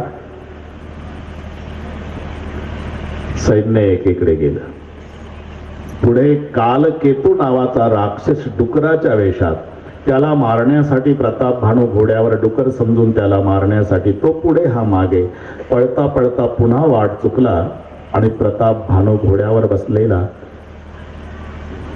कपटमुनीच्या आश्रमात आला. कोण कपटमुनी? यानंच एकेकाळी जिंकलेला हा राजा होता,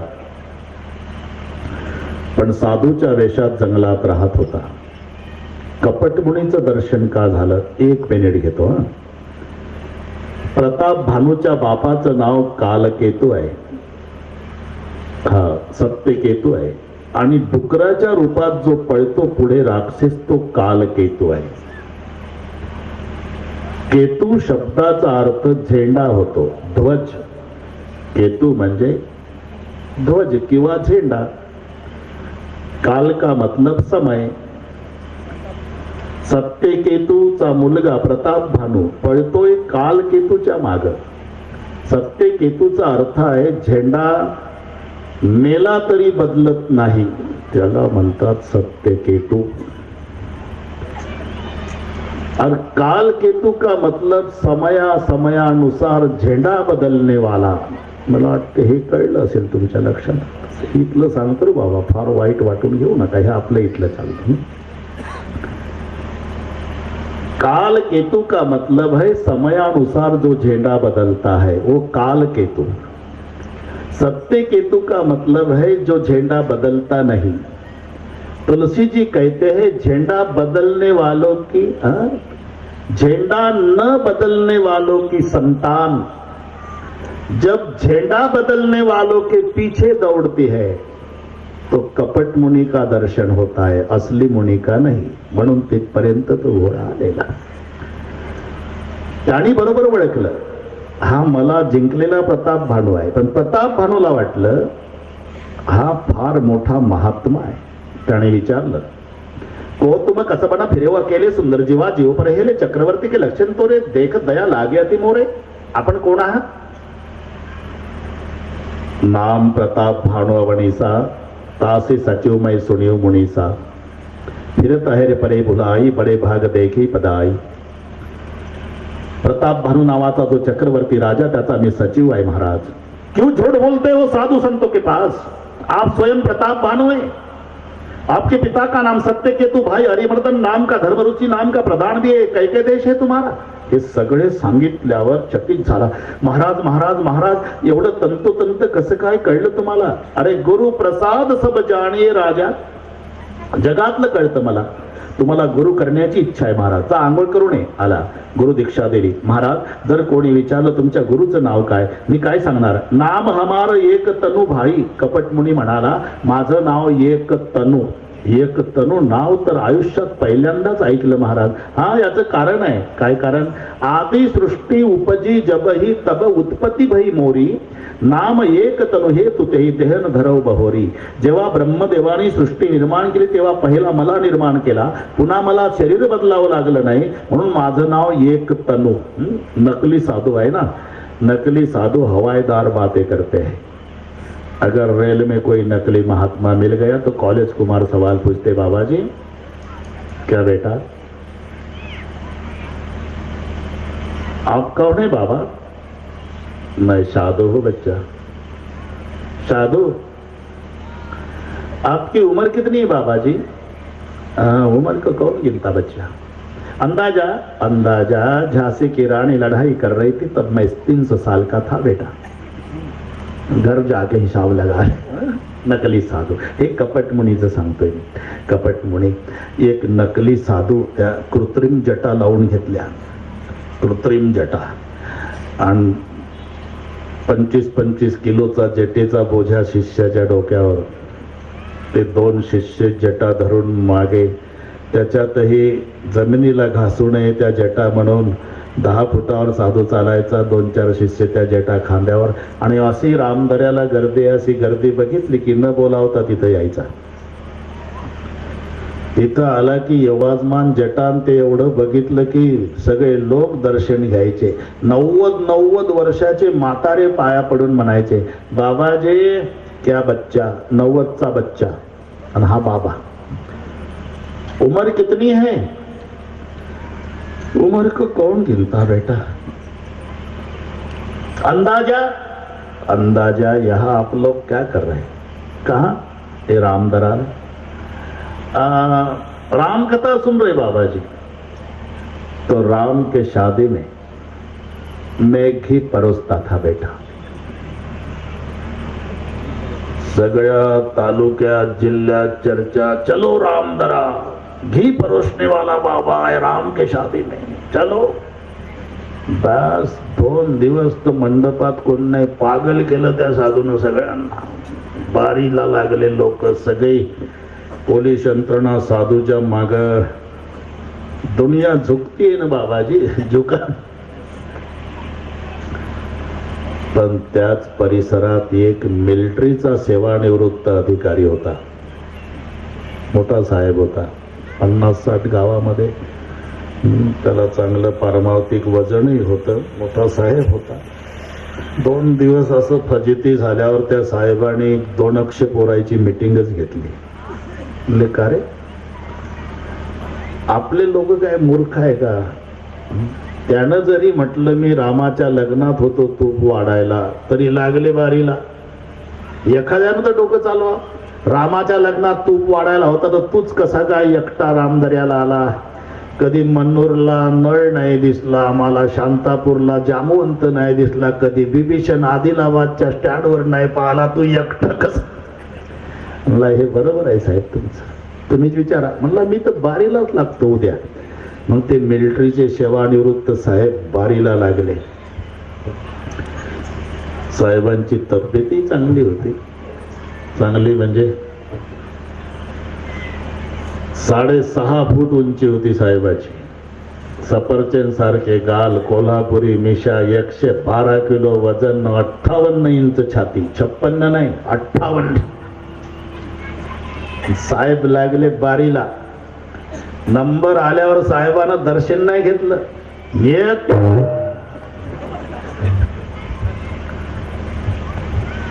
एक कानाखाली ठेवून दिली, जटेसहित पाडला बाबा खाली. ते शिष्य, का मारता महाराजांना? खबरदार मध्ये बोलला तर थोपाड फोडील तुमचे. सरकले मागते. मग ते बारी मधले लोक, अहो का मारता गुरु बाबाला? बोलला का तुम्ही? त्याचं माझं वैयक्तिक आम्ही बघून घेतो. लोक म्हणले काहीतरी भानगड आहे बरं का. तोपर्यंत हे लट लट लट लट कापतच उठलं. का मारता साहेब? का मारता साहेब? रामाच्या लग्नात होता तो तूप वाढायला? हो साहेब. त्याच पंक्तीत जेवायला होतो मी. मग म्हणतो का पुन्हा? लेका 2 वेळा तूप शेजाऱ्याला वाढलं, माझं पात्र सोडलं होतं का? घोडं मारलं होतं का रे? त्या दिवसापासून शोधतोय तुला, बरा सापडला आज. तो म्हणला सगळ्या जटा काढून ठेवतो साहेब, फक्त मारून. तसा हा कपट मुनी. नाम हमार एक तनु भाई, आदि सृष्टि उपजी जबही तब उत्पत्ति भई मोरी. आता झोप घे महाराज. एक इच्छा आहे, चंद्र सूर्य असेपर्यंत माझं राज्य राहावं. एकच उपाय आहे, ब्राह्मण मंडळीला जेवायला सांगावं लागेल. स्वयंपाकाचं नियोजन माझ्याकडे असेल आणि सगळे ब्राह्मण जेवून आशीर्वाद देतील तर तुझं राज्य चंद्र सूर्य असेपर्यंत राहील. आता झोप घे. ठीक आहे महाराज. तो प्रताप भानू झोपी गेला. कालकेतू नावाचा राक्षस मध्यरात्री आला. योग मायेने त्याला उचलला, नेला त्याच्या नगरामध्ये नेऊन झोपवला. राजवाड्यामध्ये सकाळी जागा झाला. बापरे, माझे गुरु सामर्थ्यशाली. मी रात्री 280 कोसावर झोपलो होतो. 70 योजन नगर तुम्हारा. जागा झालो तो माझ्या वाड्यामध्ये. माझे गुरु सामर्थ्यशाली कधी येतील? आणि एक दिवस कपट मुनी आले. सगळ्या ब्राह्मण मंडळीला जेवायला सांगितलं. कपट मुनीकडे स्वयंपाकाचं नियोजन, आणि कपट मुनीनं कपट केलं म्हणजे हरणाचं मांस अन्नामध्ये मिक्स केलं. पंक्ती बसल्या.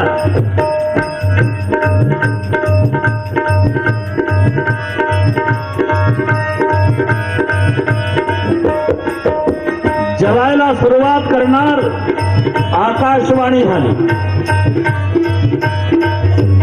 उपरोहित जेवणार बनाई छरस चार बिटी दसी गाय माया मैत्री की निरसोई पिंजन बहुकति सकई न कोई विदित मृग न करया मिसराना कैमा विप्रमा सुकल साना भोजन कह सब विप्र बुलाए पद पखारी सादर बैठाए. पंक्ती बसल्या. आता जेवणाला सुरुवात होईल. आकाशवाणी. परुषण जबैला जबै पाला भैरा काजवाणी जय काला विप्र रुंद उठी उठी घर जाऊ है बड़ी हानि अन्न नहीं खाऊ. विप्र रुंद उठी उठी घर जाऊ. ब्रह्मरुंदांना उठा, अन्न भक्षण करू नका. हरणाचं मांस मिक्स केलेलं आहे, धर्मभ्रष्ट होईल तुमचा. न जेवता ब्राह्मण उठले. बोले विप्र सकोप सबक नाही कचुकी न विचार जाय निशाचर होई रूप मूड सहित परिवार.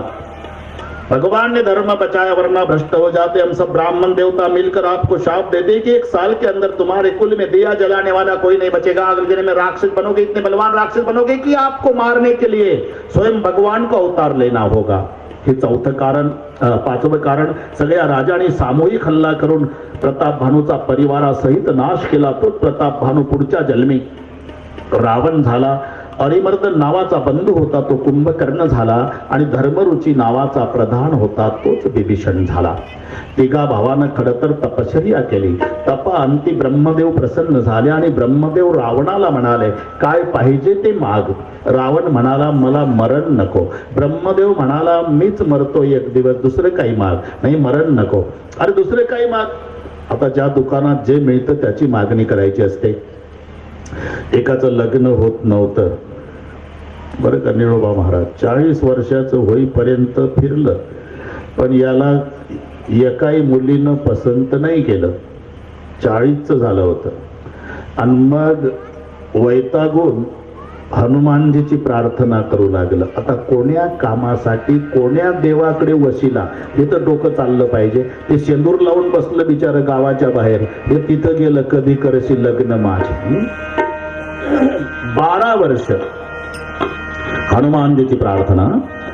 राम द्वारे तुम रखवारे होत न आज्ञा बिनु पैसारे सब सुख लहै तुम्हारी शरणा तुम रक्षक काहू को डरना आपण तेज समारो आपै तीन लोग हते कापै भूत पिशाच निकट आवे महावीर जब नाम सुनावे नासै लोग हरे सब पीरा. 12 वर्ष म्हणजे आता 52चं झालं. 52चं 12 वर्ष आणि हनुमानजी प्रसन्न झाले. क्या चाहिए? 12 साल से प्रार्थना कर रहा हूँ बाबा, 52 साल का बन गया हूँ, मेरी शादी नहीं हो रही बाबा, इतनी दया करो बाबा, मेरी शादी बना दो बाबा. तो हनुमान जी ने निकाली गदा. बोले बेवकूफ कहीं के, इतनी अक्ल नहीं क्या बे? अगर मैं दूसरे की शादी बना देता तो मेरी नहीं होती क्या बे? जाओ ये माल श्री राम के दुकान में मिलता है. मग हे राम प्रभूकडे आलं. निलांबुज श्यामल कोमलांगम सीता समारोपित वाम भागम पाणव महासाय गचारु चापम नमामि रामे रघुवंशनाथ. रामचंद्र प्रसन्न झाले. क्या चाहिए? बोले 12 साल से हनुमान जी की प्रार्थना कर रहा था भगवान. 12 साल के बाद हनुमान जी प्रसन्न हुए तो बोले क्या चाहिए? तो मैंने कहा शादी बना दो. हनुमान जी को गुस्सा आया, गदा निकाली. बोले बेवकूफ कहीं की इतनी अक्कल नहीं क्या दे? अगर मैं दूसरे की शादी बना देता तो मेरी नहीं होती. जाओ ये माल राम की दुकान में मिलता करके आपके पास आया जी भगवान मुझे मेरी शादी बना दो. रामचंद्र जी बोले जाओ बेटा हो जाएगी शादी. दुसऱ्या दिवशी बिगर निमंत्रणाचे पाहुणे आले, बिना हुंड्याचं जुळलं, लग्न उरकलं. आता 52च्या वयात लग्न झालं, काय खुशीत आलं असेल. पाण्यातला मासा झोप घेतो कैसा, जावे त्याच्या वंशात तेव्हा कळे. एवढं खुशीत आलं, बायकोला घेऊन मांढार देवीला गेलं. सातारा जिल्ह्यात मांढार देवी.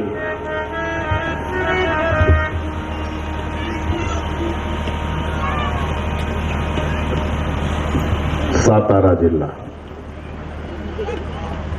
दुपारच्या 2 वाजेपर्यंत बायको माग माग माग माग होती. आता बायको येडपटच होती. 52च्या वयात भेटली म्हणजे कशी भेटली असेल तुम्ही घरी गेल्यावर डोकं चालवा. आणि गर्दीमध्ये चंगराचंगरी झाली, 2:30 वाजता बायको हरवली. 52च्या वयात लग्न झालं, ते बायको हरवली. बस ज्याच्या त्याच्या जवळ रडतं, माझी बायको दिसली का हो, माझी बायको दिसली का हो, माझी बायको. आता लोक जत्रा बघायला आले का बायको बघायला. एक 15 दिवस जिल्हा सातारा भर फिरलं, बिना जेवणाचं बिना चपलाचं, पण बायको सापडली नाही. रडत रडत रामचंद्र प्रभुकडे आलं. क्यों रोता बेटा, आपकी असीम कृपा से मेरी शादी तो बनी थी भगवान, लेकिन पत्नी को साथ लेकर मैं जतरा देखने गया था जी. कहाँ गया था? मांडार देवी. वहाँ क्यों गया था? मैं तुळजापुर क्यों नहीं गया था? जी नहीं, मांडार देवी गया. तो क्या हुआ? दोपहर के 2:30 बजे तक पत्नी मेरे पीछे पीछे थी प्रभु, लेकिन 3 बजे कहाँ चली गई तलाश नहीं लग रहा है. दया करो मेरे भगवान, मेरे पत्नी का तलाश करो. राम जी बोले बेवकूफ कहीं के, इतनी अक्कल नहीं क्या बे? अगर मैं दूसरे की पत्नी का तलाश करने लायक होता तो मेरे सीता का तलाश करने हनुमान को क्यों भेजता. जाओ, ये माल बजरंग बली के दुकान में मिलता है.